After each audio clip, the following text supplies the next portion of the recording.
All right, so we're kicking off this episode of the Stop the Hey Girl podcast. I was just eating peanuts, so I probably have peanuts in my teeth, but that's okay. Today, we're talking about how to talk about your price, or rather the investment, to work with you confidently with your prospective customer. Because here's the thing.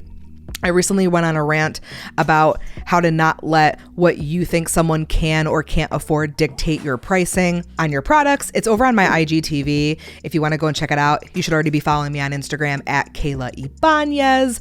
But that really inspired this episode today, because once you watch that video and you really start to kind of dig into money mindset, we see how that really dictates how we talk about pricing. One of the best lessons that I ever had was when I was working in retail and people would come in and spend hundreds and thousands of dollars on things from lotion to jewelry, depending on the store that I was working at. And what I realized, and what a manager actually told me that really stuck with me, is that we can't let what we think is affordable or not dictate what someone else does. Because what ended up happening in retail, if you've ever worked retail, spent many a year in retail, is when we think that we're getting to kind of like that threshold of what someone can afford based on our interpretations of someone without truly knowing them and what they actually can and can't afford, we would maybe be more timid in our selling or make cheaper recommendations.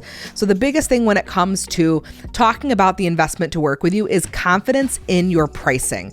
How can you get confident in your pricing? It has to start with this. This is principle number 1. We have to stop thinking that when someone is investing with us, that we're winning and they're losing, because that's not the case. What's actually the case is they're winning first and we're winning. We're winning because they are winning. There is no loser in this situation. When someone's paying you, that is just an energetic exchange. They are getting a service, a product, or something they paid for, and they're getting an equal exchange. They're giving an equal exchange of money to you. And powerful sales is providing an environment for the close where someone feels confident separating from their money. I heard Dan Henry say that, and it really stuck with me. Closing is getting people comfortable being in a situation where they can separate from their money for something that they want. So now that we've got the money mindset piece out of the way, and we're no longer thinking that someone is losing when they're investing in us, is confidence in the price starts with practice. When I say pricing or investment, it's what someone's paying you, but I prefer to use the term investment, right? Because that's exactly what it is. They're investing in something. And that is an example of elevating your language to match what the investment or the price is to work with you. So starting with confidence is practice. Practice saying how much this investment is to work with you or buy your product. I practice all the time. The investment for that is $600. How does that sound? The investment for that is $7,000 or $7K, depending on how you say it. Which package is best for you?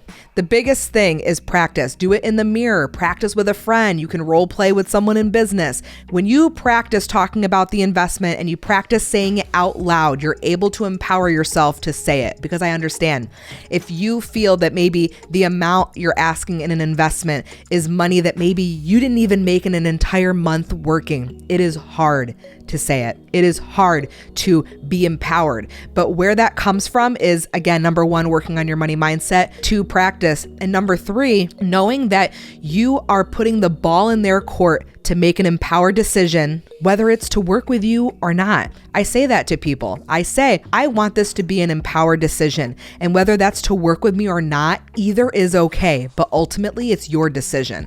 And that's exactly where empowered selling and ethical selling comes in, is when you're putting the ball in their court. You are not strong-arming them. And so when you approach it that way, with in this sales conversation, my job is to make sure that I'm the best fit for you. And if I feel I'm the best fit for you, I will offer you my product or solution. And at that point, after I present the solution to you, I only want you to take it if it's a heck yes, because empowered sales, at least for me personally, is the only type of selling that I want to be doing. I want someone to be so excited. I'll never strong arm or convince someone to buy from me. People have come to me and they've said, convince me, or I don't know what to do, convince me. And here's the thing, I will never try to convince someone. What I will do, I want to write out a pro and con with you.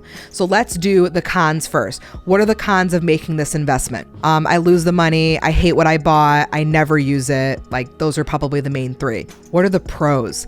I go through the program and my life has changed. I make 10x return on investment. I am able to quit my job, all of these things. And then I'll say, awesome. I helped them make this list of their ideas. I did not suggest anything. I will say, do these cons outweigh the pros? If the cons are more powerful than the pros, then it's not a good investment.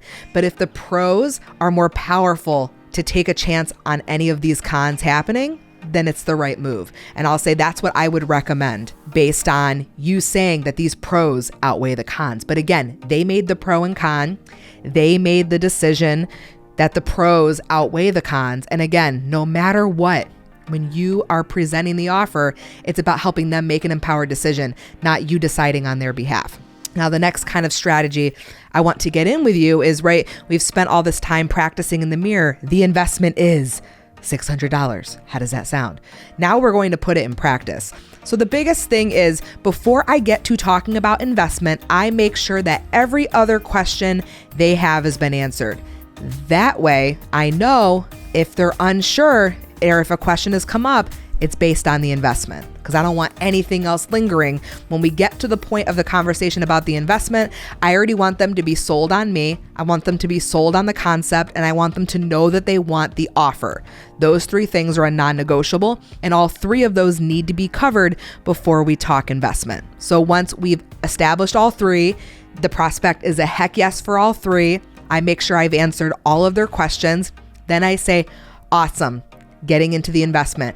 The investment for us to work together on this is. Now that's a phrase that feels good for me. Do what feels good for you in the conversation. Your investment to take this home today is whatever the investment is.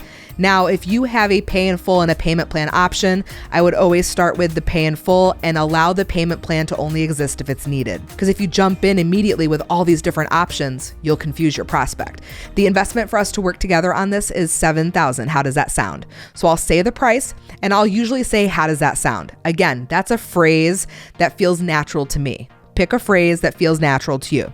The investment is $7,000 and we can get you set up right away. How does that sound? Boom. And at that point, here's the key. I'm silent. I'm not listing everything they get, all the calls, all the things, all the stuff. I'm literally going to be silent. And they're the one that's going to speak next. Now, here's where it gets really uncomfortable, not comfortable, because a lot of the time there will be a couple seconds of silence. And I get it. That silence feels like it's going on for years. But I promise it's not. And in that mind, while you're silent and you're not over here word vomiting, trying to defend your offer, what's happening is they're making the decision for themselves. That's the power. You need to be silent so they can make the decision for themselves. That's ethical sales. That's empowered sales. And so if they ask for a payment plan, awesome. Yeah, here are the options. Pay in full, or this is the payment plan. Which is best for you? So if I share the payment plan, I will end it. Which option is best for you? Or if they say something like, yeah, sounds good. Awesome. What's the best email I can send the invoice over to? And then I'll do that. I keep it really simple, right? Because we've answered every other question before we got to the investment. They already know they want it. When we're at the close, we're bringing back the Dan Henry quote. Closing is just providing a safe and comfortable environment for someone to be comfortable separating themselves from their money for something that they already want. I'm not convincing them that they want it. They already know they want it. I'm presenting it to them, and it's in their court for them to take it. So that is what I have for you tonight on what is the most powerful way to talk about the investment to work with you and close the sale again, like you're closing. And the only time that something will not close, there's a few reasons. It's not the right person. It's not the right offer. It's not the right time. And here's the thing as well, by the time you get to the close, you should already know. The biggest mistake that people make is they try to close someone on an offer that's not right for them. So as the person selling, it's your job to make sure 110% sure that you are offering the solution that's best for them. So when you know you're offering the best solution for them, they've already said that they want it, right? They've already said that they want it. There should be no problem happily and confidently closing that sale and talking about the investment to work with you because you're giving them what they want. And because there's no losers here, only winners, you would be doing a disservice to them to not offer your solution and to not confidently, energetically tell them the investment. And I get it. It might take some time to get really confident behind the investment of your offer. And guess what? That's part of the amazing thing about entrepreneurship, right? Is we get to work on growing. We get to work on ourselves. We get to strengthen our confidence muscles. And with time and with practice, you will get better. You will get stronger. And if you need any help with this, I'm always here for you. Go ahead, shoot me a DM on Instagram at Kayla Ibanez. You know I'm always here for you. Anything that you need. Thank you so much for hanging out with me today. And I will catch you in the next video, podcast, depending on where you're listening to this. Ha ha! That was a good one. We nailed it.